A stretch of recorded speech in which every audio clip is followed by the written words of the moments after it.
Hello friends, कैसे हैं आप सब। I hope you all are very well and doing something great in your life. तो चलिए, आज का टॉपिक है भारत का संवैधानिक इतिहास। आज हम पढ़ने वाले, पिछले वीडियो में हमने 1773 से लेकर 1876 तक सभी एक्ट पढ़ लिए थे। आज हम पढ़ने वाले हैं बहुत ही महत्वपूर्ण एक्ट के बारे में, जिसमें 1909 का मार्ली मिंटो सुधार, 1919 का लॉर्ड चेम्सफोर्ड सुधार और 1935 का भारत शासन अधिनियम तथा 1947 का भारत शासन अधिनियम। तो शुरू करते हैं। 1909 का मार्ली मिंटो सुधार, इसमें सबसे पहले ये बोला जाता है, इसको 1909 का भारत शासन अधिनियम भी बोला जाता है तथा इसका दूसरा नाम मॉर्ले मिंटो सुधार है। इसमें मॉर्ले कौन थे? तो इसमें मॉर्ले थे उस समय भारत के तत्कालीन भारतीय सचिव, जो कि 1858 के 15 सदस्यीय परिषद के जो मुखिया होते थे उनको बोला जाता था भारतीय सचिव, और वे लंदन में बैठते थे। तो उस समय के जो मार्ले थे वे तत्कालीन भारतीय सचिव थे, एवं मिंटो जो थे वहाँ के वॉयसराय थे, भारत के वॉयसराय थे। 1905 इनका कार्यकाल था, 1905 से 1910 ईस्वी तक। इसमें सबसे पहले किया क्या गया था कि इसमें सांप्रदायिक निर्वाचन प्रणाली की शुरुआत हुई। यानी कि इसमें था कि सांप्रदायिक निर्वाचन प्रणाली की शुरुआत हुई। इसमें मुसलमानों के लिए अलग से निर्वाचन व्यवस्था, यानी कि जो भी मुस्लिम मतदाता हैं वह सिर्फ मुस्लिम प्रतिनिधि को चुन सकते हैं और उनको वोट दे सकते हैं, जो कि एक बहुत ही गलत कानून था। इसमें हुई सांप्रदायिक निर्वाचन प्रणाली का आरंभ। केवल मुसलमानों के लिए एक अलग निर्वाचन मंडल का गठन करने को भी बोला गया।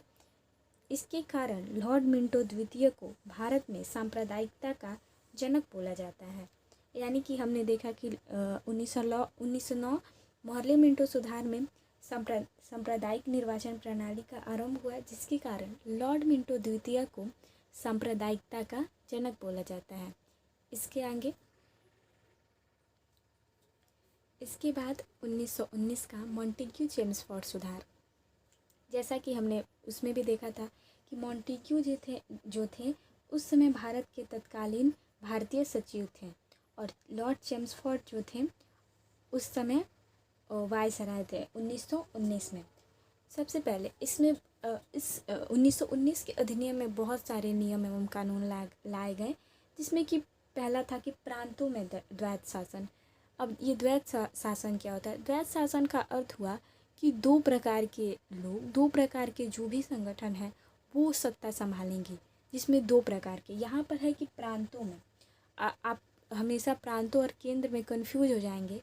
तो 1919 के जो अधिनियम था उसमें प्रांतों में द्वैत शासन लगाया गया था, और तथा 1935 के अधिनियम में केंद्र में द्वैत शासन लगाया गया था।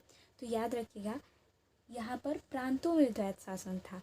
द्वैत शासन का मतलब होता है कि इसको दो विषयों में बांटा गया था। पहला आरक्षित विषय और दूसरा हस्तांतरित विषय।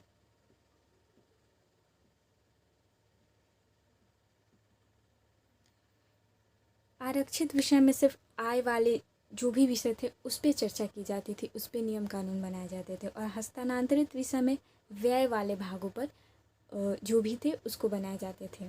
फिर से द्विसदनात्मक व्यवस्था प्रारंभ। जैसे कि अभी भी हमारे देश में है कि राज्यों में एक अलग विधानसभा होती है और केंद्र में अलग, तो उस समय भी सेम वही कंडीशन लाया गया कि द्विसदनात्मक व्यवस्था का प्रारंभ किया गया।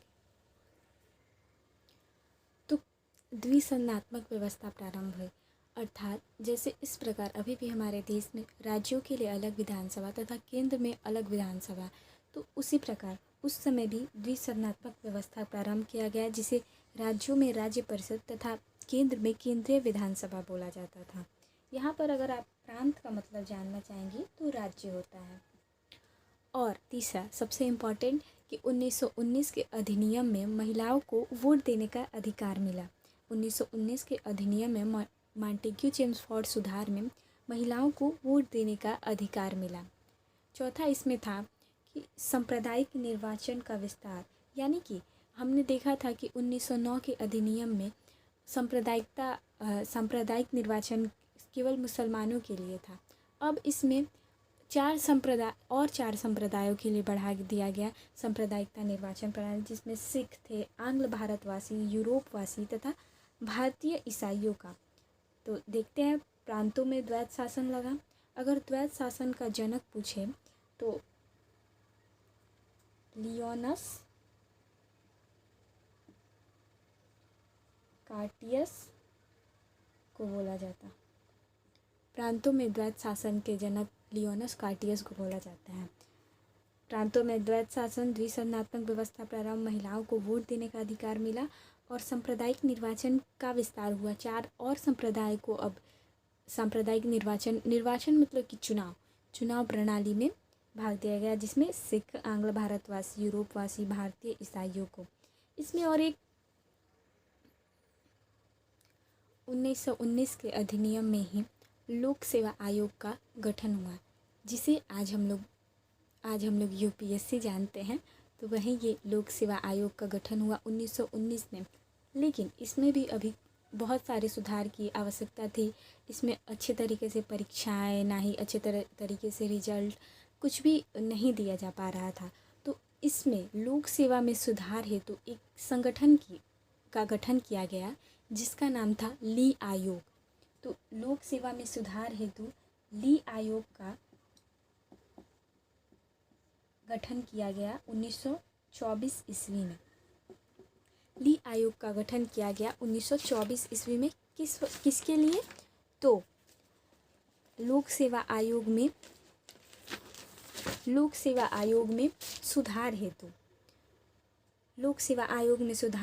तो इसमें लोक सेवा में आयोग, तो इसके बाद 1926 में केंद्रीय लोक सेवा आयोग का गठन किया गया 1926 ईस्वी में। यहीं से यहाँ पर अब सब कुछ सही ढंग से चलने लगा। उसके बाद फिर से इसका नाम बदलकर एफपीएससी कर दिया गया।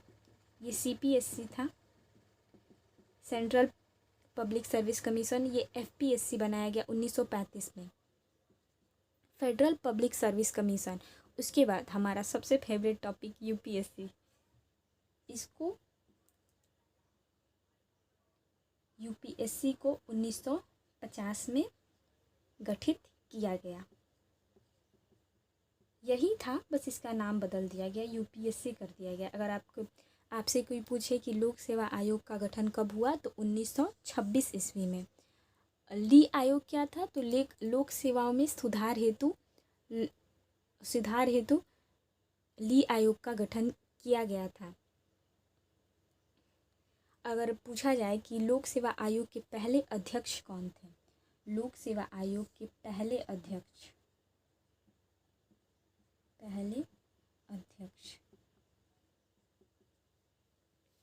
Sir Ross Barker. ध्यान रखिएगा ये क्वेश्चन, सर रॉस बारकर। केंद्रीय लोक सेवा आयोग के पहले अध्यक्ष थे सर रॉस बारकर। यूपीएससी का गठन 1950 में हुआ और यूपीएससी यानी कि लोक सेवा union public service commission article 315 के अंतर्गत आता है। इसमें बस इतना ही था। और इसमें एक दो चीज़ और है, जैसे कि केंद्रीय बजट को राज्य बजट से अलग कर दिया गया। बस इसमें इतना ही है। अब आता है 1935 का भारत शासन अधिनियम। इसमें पहला बात यह हुआ कि अखिल भारतीय संघ की स्थापना का प्रावधान लाया गया। अखिल भारतीय संघ की स्थापना का प्रावधान लाया गया, लेकिन कभी भी यह अखिल भारतीय संघ कभी भी अस्तित्व में नहीं आ पाया, क्योंकि देसी रियासतों ने इसमें शामिल होने से मना कर दिया था, जिसकी वजह से ये कभी भी अस्तित्व में नहीं आ पाया, यानी कि यह कभी भी बन ही नहीं पाया, बस एक प्रावधान बनकर ही रह गया। तो ये प्रश्न पूछा जाता है कि अखिल भारतीय संघ की स्थापना का प्रावधान किस अधिनियम के द्वारा लाया गया था, तो 1935 की भारत शासन अधिनियम के द्वारा। फिर उसके बाद केंद्रों में द्वैत शासन, जैसा कि हमने पीछे देखा था 1919 के अधिनियम में कि राज्यों में यानी कि प्रांतों में द्वैत शासन की व्यवस्था की गई थी। 1935 के अधिनियम में केंद्रों में द्वैत शासन की व्यवस्था तथा प्रांतीय स्वायत्ता।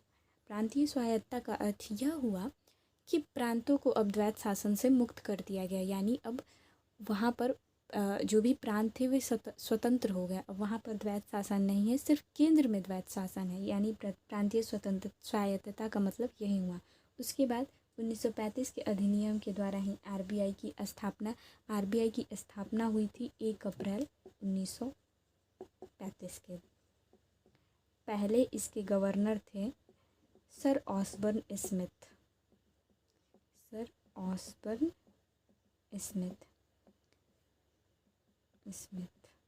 अगर भारतीय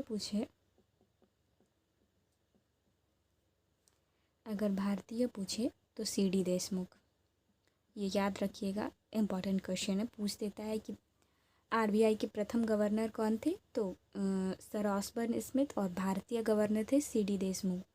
1935 के अधिनियम के द्वारा ही बर्मा, जो कि अभी म्यांमार है, उसको भारत से मुक्त कर दिया गया। 1935 के अधिनियम द्वारा ही बर्मा को भारत से मुक्त कर दिया गया।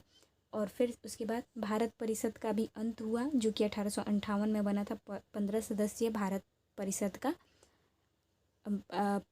1858 में बना था। 1935 के अधिनियम द्वारा भारत परिषद का अंत कर दिया गया। इसमें मताधिकार का विस्तार किया गया, जिसमें कि 10% जनसंख्या को मत का अधिकार मिला। फिर से हम इसको एक बार देख लेते हैं। अगर हम टोटल पूछें, हमारा देश 1947 में ही आज़ाद हो गया था और हमारा संविधान 1950 में बना था। तब तक 1947 से लेकर 1935 से 1947 तक तो इस अधिनियम के तहत हमारा देश चलता ही था। इसमें 321 अनुच्छेद थे और 20 धाराएं थी। 321 अनुच्छेद, 20 धाराएं तथा 10 अनुसूचियाँ थी। यह सबसे बड़ा अधिनियम था। अगर पूछा जाए कि सबसे बड़ा अधिनियम कौन सा था, तो सबसे बड़ा अधिनियम था भारत शासन अधिनियम 1935। भारत शासन अधिनियम 1935 था। इसके बाद 1935 में हमने जो देखा कि अखिल भारतीय संघ की स्थापना हुई, केंद्र में द्वैत शासन, और फिर उसके बाद प्रांतीय स्वायत्ता हुई। ठीक, इसमें इतना ही था कि, और ये सबसे इम्पोर्टेंट क्वेश्चन है कि 1947 से 1950 के बीच हमारा देश किस अधिनियम के तहत कार्य करता था, तो 1935 के भारत शासन अधिनियम के तहत ही यह हमारा देश में शासन होता था और यह सबसे बड़ा अधिनियम था। 1932 का जो तृतीय गोलमेज सम्मेलन हुआ था, वहीं पर इसकी रूपरेखा 1935 के अधिनियम की रूपरेखा तैयार की गई थी। अब आता है 1947 का भारत शासन अधिनियम।